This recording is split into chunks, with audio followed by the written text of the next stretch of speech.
Hello, everybody, and welcome back to another episode of the Health Movement Podcast. This is episode number 23. It's going to be our New Year's episode. I'm Derek. I am a certified personal trainer, a teacher of over 20 years. With me, as always, is... I'm Tim. I'm a certified athletic trainer, national registered EMT, and wellness. And today we thought we would jump into New Year's resolutions. But beforehand, just a couple things. Number one, if you're listening to this, hop over to the YouTube channel. It's Health Movement Podcast on YouTube. Also, if you go to our website, healthmovement.us, and this will all be in the show notes, you can sign up to our newsletter. There, we give out a weekly newsletter that's got some free stuff in there, some insights from past guests, a little blurb about what's going on in this show.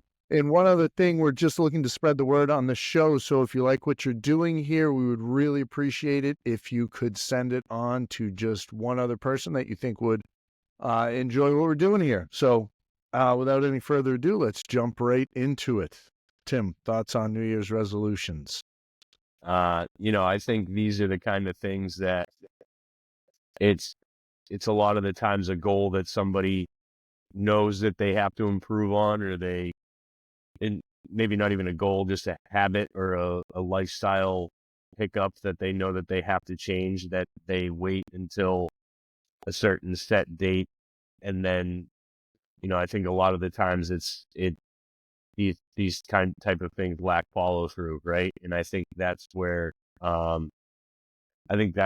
people need to focus on these things prior to the beginning of the year and try to change habits slowly over time, instead of abruptly on one day being like, oh, I'm going to change this on one day. And it's kind of like the you hear people give up like sober October, or the dry January thing. I think sometimes you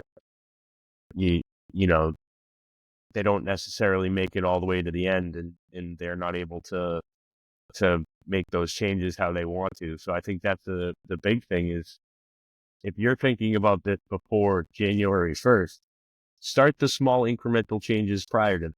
And it's not as difficult going, as it is going 0 to 100. I don't know how you feel.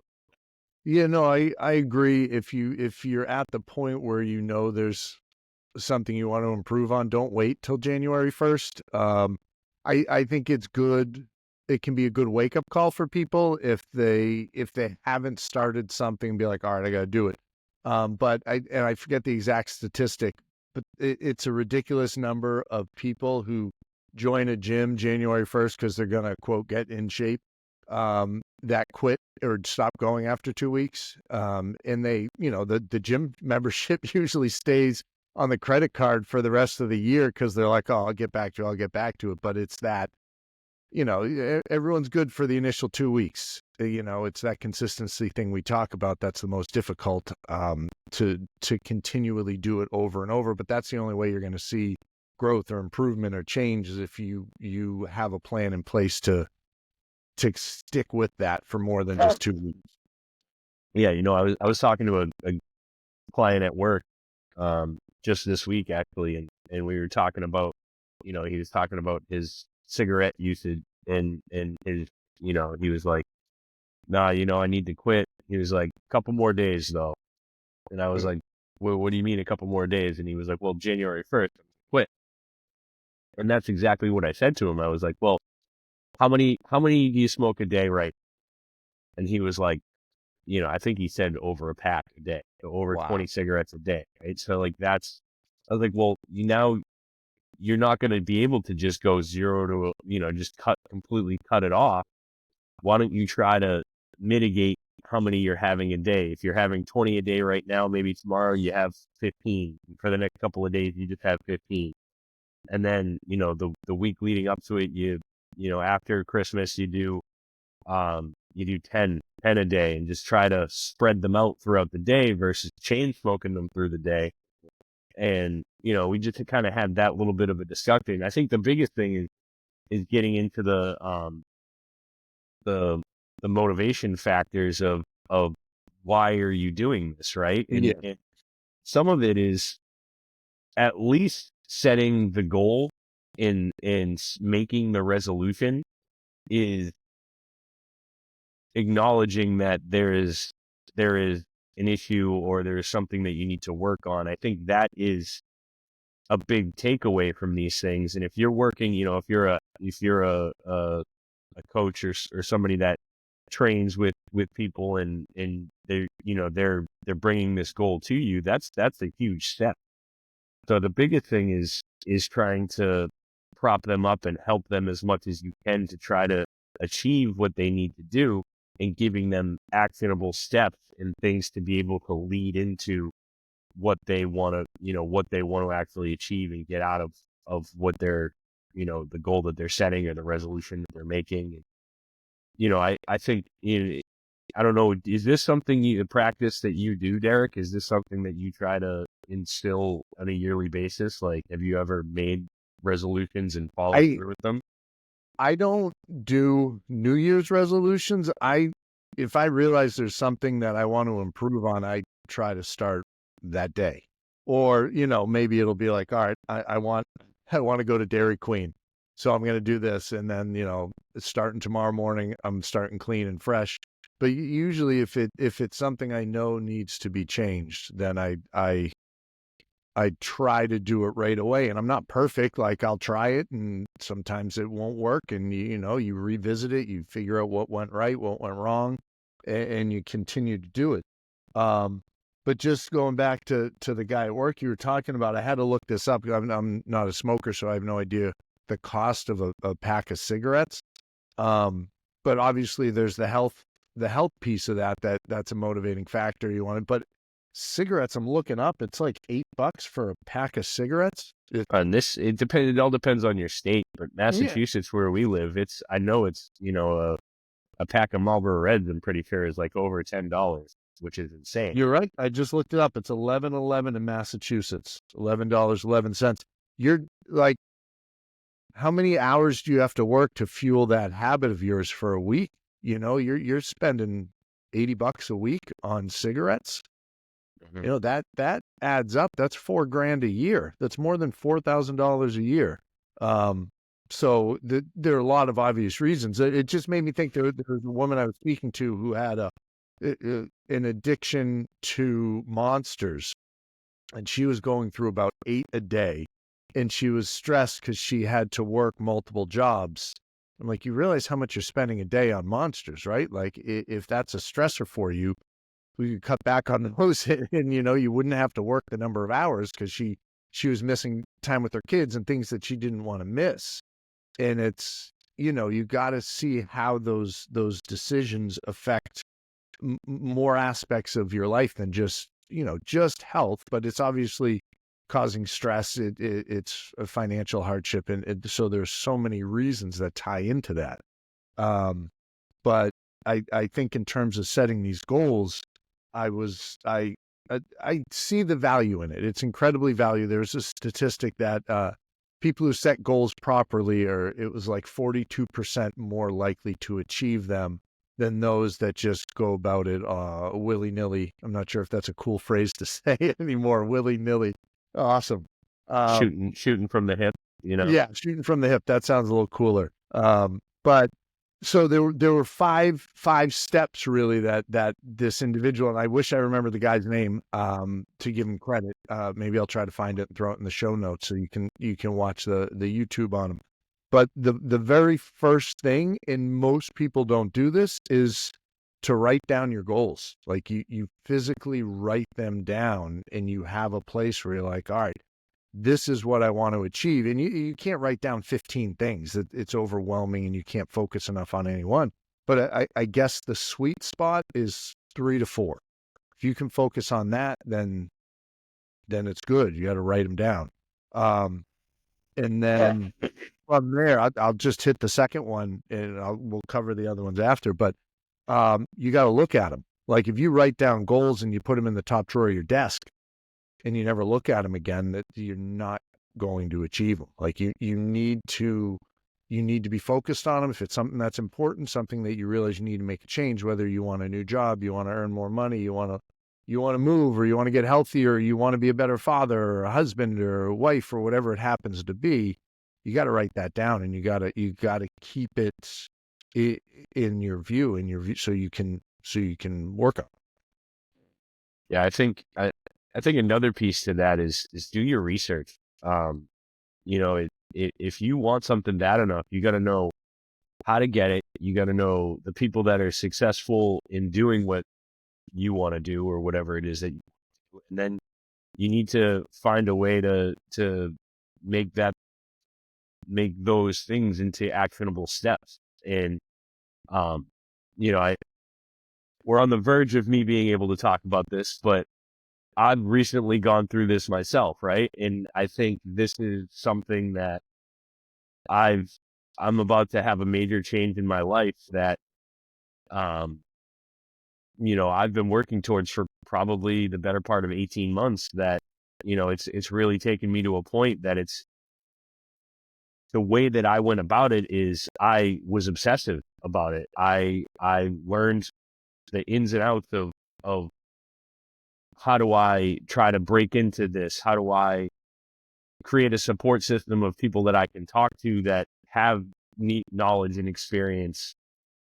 I planned out, you know, like you said, I wrote it out, planned out like what I need to do. What do I, you know, what is it that I can do to make myself, you know, into this, you know, into the person that I want to be to get to this point. And I recently just had kind of everything come together, and it's, you know, it's something that I'm still not where I need to be or want to be, but it's a start. And it's also something that, um, it's also a momentum type of thing. It's a snowball effect where it turns into a larger motivator for myself. And this is something, you know, we've talked about recently where I've really been more motivated over the last 3 months. I think this podcast has helped certainly, but a lot of what the other stuff that I've got going on has been a big motivator where it it starts to turn into not as daunting of a task. I think is the big thing. Is sometimes you look at these things and you're like, how am I ever sorry about that? You're good. But you know, it's like, how am I supposed to how am I supposed to get to this point? Like, it looks like it looks like it's this mountain of a task. Well, you gotta get through layers of it, and you gotta peel it back, and you know, it's how people climb Everest, right?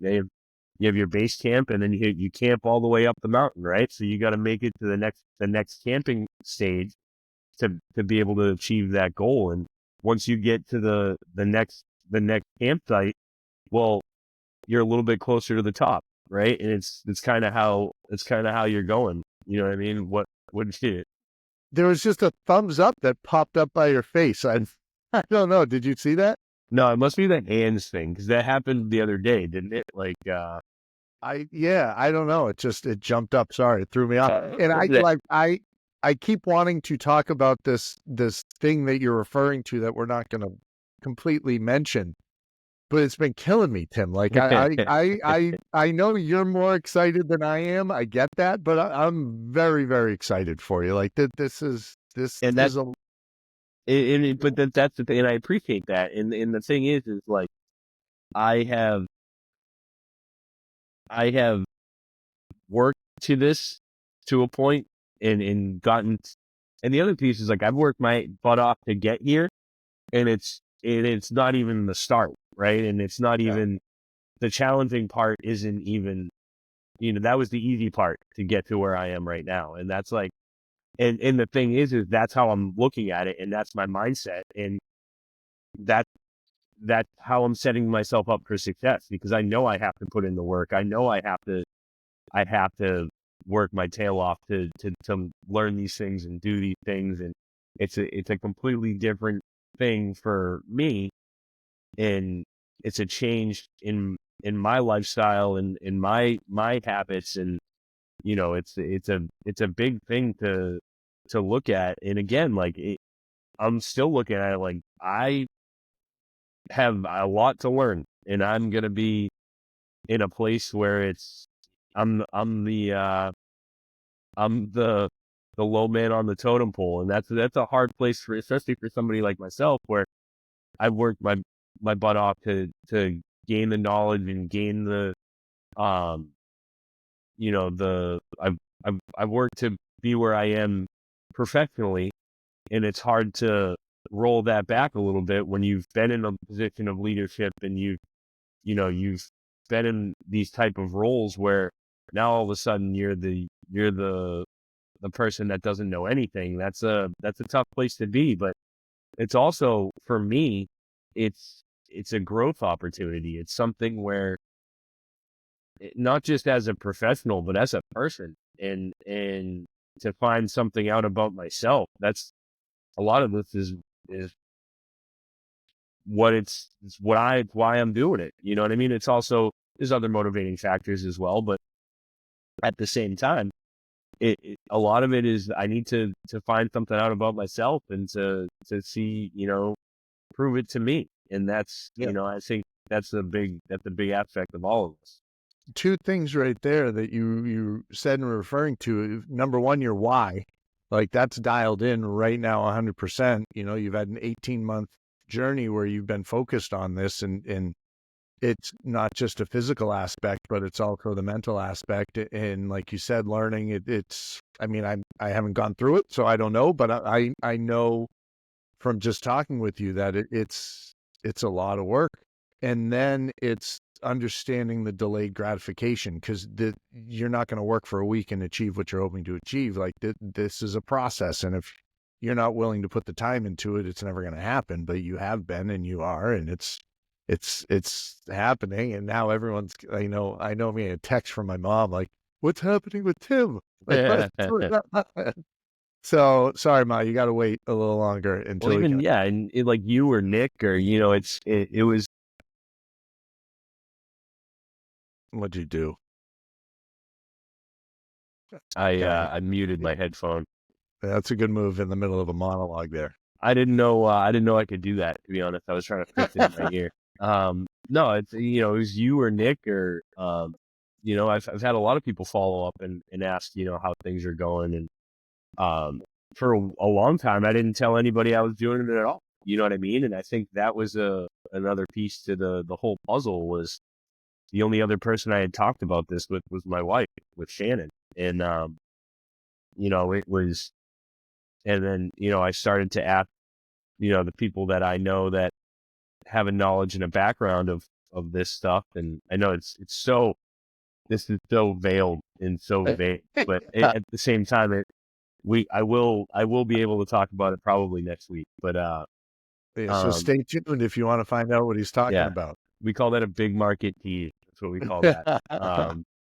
But yeah, so it's the kind of, but at the same time, like that is my experience with the goal setting, with trying to, and again, it has also helped to motivate me physically and mentally, and it really has driven a lot of my um physical goals over the last couple of months. And it also makes me want to continue to work on those. And then again, like I said, it's a snowball effect where, well, now it's like I'm feeling a difference because I'm being consistent at the gym and being consistent with my exercise. And now I haven't exercised in 6 days, and I'm starting to go nuts a little bit because I haven't had any time, and it's like, Yeah. and now that's like, but now I'm like, if I had gone 6 days, 6 months ago, I would have been like, I probably wouldn't have gone back for another month or two. But Now now you're I'm like, itching to I'm get in chomping at the bit to get there. back. And it's like, I just feel different, and my thought process is different about that. And then it also is like, all right, well, now I'm trying to set goals for maybe, me and Shane are talking about maybe running a road race or a 5K or doing something, trying to work to the goals that I need to be able to achieve. And it's also helping to, my son looks at me and sees me being more active, and Shan is also starting to wanting to get into, so it's almost contagious to a degree too of your goals, or your even just your motivation, or I don't even know what the word I'm looking for. It's like it is contagious. Like No, 100%. you're 100%. and that honestly, like even just like being friends with you, or like, we've been friends almost 2 years now, right? And it's like, Yeah. like where where we talk to each other about these kind of things. And again, it's like an external motivator. It's something that it helps to pull you to where you want to be and not necessarily have to push yourself all the time, right? Oh, 100%. Like And if, sorry, you can go ahead. I was just going to say, if you surround yourself with people that are going to be, highly motivated and people that are driven, it's going to pull you up to that point. So it's also about the people that you surround yourself with too. Yeah, I've heard that quote. I forget who said it, but it was like, show me your friends and I'll show you where you'll end up, sort of thing. If you surround yourself with people who have similar goals and want to push themselves, then that's really where you end up. And obviously the inverse too, if you're around people who don't value the things that you want, they're not going to help push you to get there. Shoot, there was something else I wanted to hit on, but I can't remember what it is. It might come back to me. But I did want to talk about. I cut you off, No, you're good. You're good. I did want to talk about these 5 steps for setting goals. I'll say them quickly, just so they're there. The first one was write them down. Second one is look at them every week or multiple times a week, every day, whatever you need to do. Number 3 is monitor your progress. So it's not just look at them, but say, all right, am I on track? And you can set yearly goals, but it might even be better to set like a 3-month goal. You can still have that yearly goal, but you're going to have to break it down into more achievable chunks. And then this one I thought was this one I like, number 4, and I hadn't thought about this piece, is visualize the obstacles that are going to get in the way. So if you have a weight loss journey or whatever, let's use that as an example, and if you celebrate Christmas, that is a rough day for you. All right, there's a lot of food there. The red and green M&Ms in the bowls around the house, like those things, those are tough to say no to. But visualize the obstacles that are going to get in the way, and then what can you do to overcome them? That way you always have a plan going forward. And then number 5 was tie the goal to an identity. Like if you know that your goal is to, I don't know, lose a certain amount of body fat, so your identity is not going to be, hold on, let me rephrase that. Your identity is tied now to like a healthy, active person, longevity, all that stuff. So you want to tie your goal to an identity, and yours definitely has an identity, which we're not going to say, but it definitely helps. You had that goal tied to an identity, so you couldn't achieve that identity if you didn't hit those steps along the way. So I think those 5 things, write them down, look at them every week, monitor your progress, visualize your obstacles and make a plan to overcome them, and then tie that outcome to an identity. Those 5 things I think are helpful. Yeah. And going back to the looking at it, right? I think even every week is a little bit too long. And yeah, if you like, did you ever read Can't Hurt Me by David Goggins? No, I haven't. I want to. That's definitely it's a on great the list. read. He's a crazy MFer, but he is he does have some good motivational tips in there. And one thing that he talked about is his truth mirror. So it's basically, he had this mirror that he would put his goals on every day, or like not every day, but he would have it. So every time he looked in this mirror, he would see his goals. Oh, I like So that. like that was like his and that's what he used to be his motivating factor, was his truth mirror. So like he would, every time he looked at that mirror, he would be staring at that goal, and he would know whether he was working toward it or working against it. And like that was a big thing for him too. So I think that's a major part of, like, if it's not front of mind and you're not looking at it all the time, you're not going to work. You're not going to do the things that you need to get to that, right? So, and that's a simple thing too. Write 3 or 4 on a sticky note, put them on the mirror, and that's awesome. Because I mean, some of us need to spend a little more time in front of a mirror to look pretty every day, but it's you get there and you see it. And that was Kobe Bryant was very similar. Like, look in the mirror at the end of the day. Did you get better or did you get worse? Because that's really the only 2 avenues you can take there. So, in terms of setting New Year's resolutions, if it is the time of year for that. Um, but you gotta have a plan. You gotta write them down. You gotta find something that's worth your time. Don't just set a resolution because that's what people do around New Year's. Set a Yeah. resolution if you want to, and then don't wait till January 1st. Like you need it March 7th. That's my sister's birthday. I don't know why I picked that day, but happy birthday, Shelly. So just pick that, pick a day. When you need to start, that's when you start. Yeah. Yeah. And that's the big thing is make it attainable, make it something that, you know, you can achieve and start to make, footstep goals to get there. And that's a major part to try to get to where you need to be. And a lot of the times it's a major thing that people are trying to change on like their New Year's resolution. Like I said, like the smoking cessation or weight loss or being more active, going to the gym. Like I know I said it to you a couple weeks ago, like the gym's about to be insane for 3 weeks. It's like, Oh, it's going to be how it brutal. is, right? We got to give Nick a hard time too, because he keeps telling us we're calling you out right here, Nick. He keeps saying he needs to get back to the gym. He needs to get back to the gym. Well, go to the gym. We'll give you a hard time. We'll call you out if we need to, if that's going to help you out. But yeah, figure out why you want it, why you want to do it, and go do it. I want to be able to play with Mikey in the next 30 years, I know. He can't cook you on the basketball court when he's 10. You got to be able to win a little longer than that. One thing I did want to ask you that's completely unrelated. And I know you've got the recovery background. Sauna work. A couple of guys at the gym were talking about it. One of them, my buddy Brandon, got a pop-up sauna thing that John had told him about. And it was $100, $150, something like that. And he's like, I'm sweating within 2 minutes. I'm in there for, 20, 30 minutes is what it says to. Do you have experience with recovery and that sort of thing in a sauna? I haven't done a ton of work with recoveries and saunas. We had one at Holy Cross when I was there, but it was on and off. It would work sometimes, would work other times.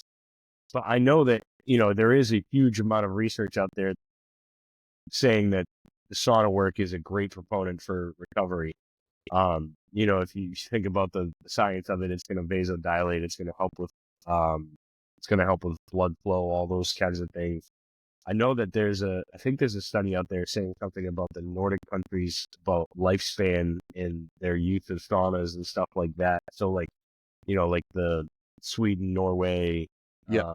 like that area of the world where they use the saunas and, they have either a higher life expectancy. I'll try to find that somewhere. I did see that, that was like a peer-reviewed article that I had seen. So I'll try to find that in the notes.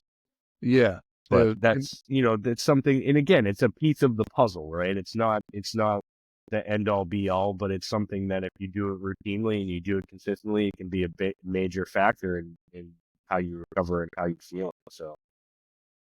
Yeah, I saw that, and then you see a lot with the cold plunges, and I know those do different things, but it's like obviously the complete contrast and get as hot as you can or get as cold as you can. And I know the cold plunge is not nearly as long as a sauna. Well, they both have their own, they both have their place. Yep. And neurologically, we react very different to them, right? But it's in chemically and hormonally and all those things. So, but again, they both have their place in the recovery aspect. It's just timing of them when you do them and all those kind of things. Do your research on that kind of stuff. All right, that brings this episode to a close. Completely forgot to do some sort of outro at the end, and you think after 23 of these, we would have realized that. But anyway, thank you all so much for listening. Again, you're going to hop over to healthmovement.us. That's our website. Sign up for the newsletter or head over to the Health Movement podcast on YouTube. As always, thank you all for spending the time with us. We know that's the most valuable thing that you can give. And if you enjoyed the show, please send it off to somebody else who might enjoy it as well. All right. Enjoy your New Year's.